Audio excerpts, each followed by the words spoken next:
Hi, thanks for watching. Now, although there are many different ways to generate new customer leads for your business, consumer habits have shifted over the last couple of years since the pandemic, and I want to show you how you can leverage local internet search volume to bring all the new leads through your website for free. Well, basically at whatever it costs to keep your site live. Now, looking at this, I'm going to assume that this is a Haibu site only because I see the same exact template on a lot of different businesses that they work with, and there are definitely some improvements that you can make here in order to attract more people to the site. When I did a quick search, it looks like you're running Google Ads in both the map section as well as the regular search results, which are great because it gets you instantaneous leads. However, it can get kind of pricey, but the biggest problem is once you hit that ad spend, your ad disappears and then so do you along with it. So I want to show you how you can take some of that money that you're spending on ads, pump it into your website to bolster this and get it ranking organically in these sections all by itself, and then regardless of the number of clicks, it'll stay there forever and it'll be working for you 24/7. So to demonstrate how this is done, what I've taken is just the top search results, the top websites from drywall contractor in New Haven. So I take their website along as well as yours, and I put them all into this tool that I use, and it shows me all the information that Google uses to determine your position in the search results. As you can see, there is a big difference in numbers here, but let me just briefly go through what these numbers mean. And then as we go through your site, you can see what changes need to be made and how they'll affect its rank. So when Google is determining how to rank your website, it uses two factors. The first is what's called the authority or trust that it has in your site. Now this is basically a popularity contest because this authority is gained when other domains or websites refer back to yours and then they create a link that's called a backlink. Google uses these as an endorsement to build trust because others are vouching for you.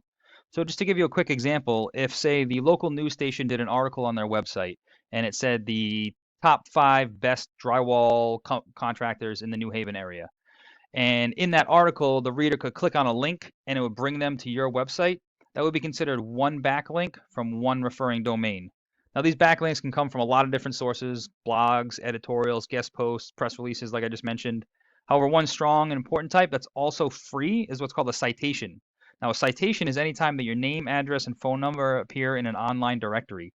Those include Yelp, Yellow Pages, Better Business Bureau, Super Pages, all those things. Like I said, they're always free. It just takes some time to find them, register your business, and then input the information exactly as it's shown in Google. So you can just, if we go back to looking at some of the numbers, you can see how Google is trusting, has placed more authority in these websites and therefore putting them at the top of the list as opposed to yours. But you can also see that there's a big difference in quantity on some of these. So that also shows that there is a quality over quantity importance when it comes to these backlinks. So we need to make sure that they're coming from destinations or websites that are relative to your service industry, local to your service industry, definitely with inside the United States, because they need to have some kind of trust in order to be able to transfer that trust to you.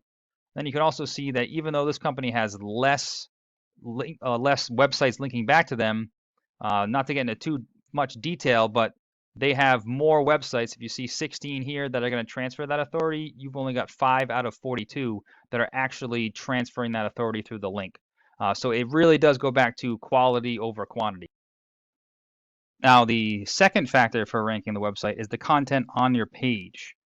Google has really stepped up its game, and every update now, they really want more and more and better quality content in order for ranking. So if we take a look here, these are all the keywords and phrases that are being typed into Google search that Google is associating or finding on your site. And then also shows me the volume, the number of times per month they're being searched. So this is where we do a little bit of market research to find all the highest volume keywords relative to the services that you offer and the areas you want to be found in, and making sure that those are definitely being included on your site. So just to kind of show you how it works, let's say plaster ceiling repair near me. Right now, that is being searched 100 times per month. You are on the 78th position, which means you're on the 8th page of Google search, where unfortunately nobody is finding you. However, if you were on the first page, 100 people a month will be searching and finding you and seeing your website. And then Google Analytics says that of total search volume, 10% on average should at least convert into a lead, meaning that you should have around 10 people per month either giving you a phone call or filling out the form submission on the website. Now, obviously, each job is a little bit different. You're not guaranteed to get every single one of those jobs, but you can just see how the sheer number of the volume of leads coming in per month can definitely add up to some revenue at the end of the month and at the end of the year. And that's just off of one keyword phrase. We repeat that same process for all the high volume keyword phrases to make sure that you're getting the traffic from those. Now, there is a formula that Google uses to find these keywords on your site. So if we take a look here, this is the issue with a lot of these sites that Hebrew puts together. As far as Google is concerned, it doesn't care about the layout. It doesn't care that it looks similar to any other site on the internet. It is just a robot, and it's going to come in and count all the words and text on the page.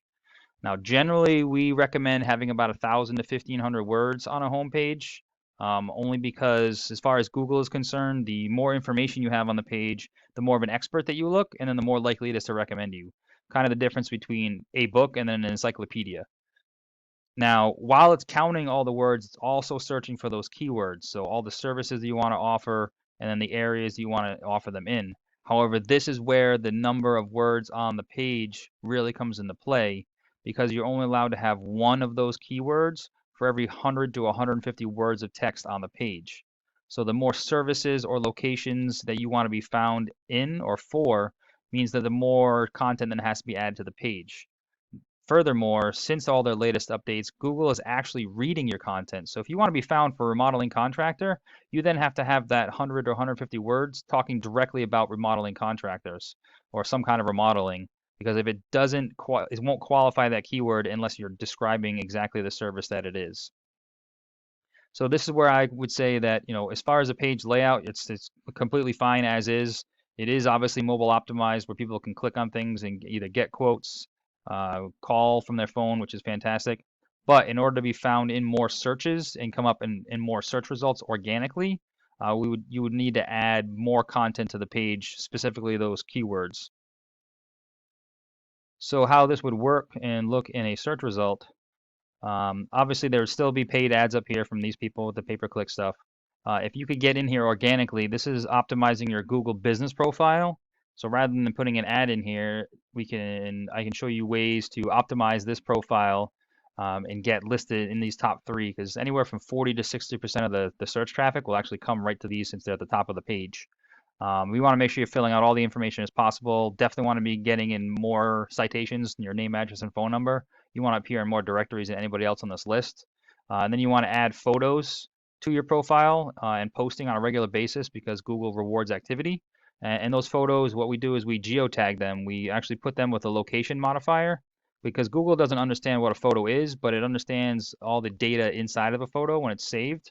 So it can understand your service area and where you actually service clientele based on that geolocation, that longitude and latitude that's embedded into the picture. So that way, if we have a photo that's embedded in a certain place and somebody from that area searches for a drywall contractor, Google will understand that you do work there and it can bring you up in these search results. Now this underneath here, this is what we call the organic search results. This is where the more authority or trust that Google has in your site, the higher up on the list you're going to rank. So this is where you would want to get more of those links or referring domains from other websites, and it's going to help you climb and outrank the competition. Then once your site is ranked, regardless of however many clicks, it'll be here 24/7 doing work for you to bring in leads to your business, and it won't disappear once your ad spend is over. So this is where you can really leverage the sheer volume, the hundreds or thousands of searches per month, without having to worry about your ad spend increasing. It's just really, as long as your website is here, it's working for you all the time. Now, I know this is a lot of information, and I do appreciate your time. If you have any questions, feel free to reach out. I can definitely go into further details, show you some things in some areas that maybe you can help you achieve some of your goals if you want to talk about those. But I really just appreciate getting feedback just to see if information like this was useful. So please let me know what you thought. Thanks, and I appreciate your time.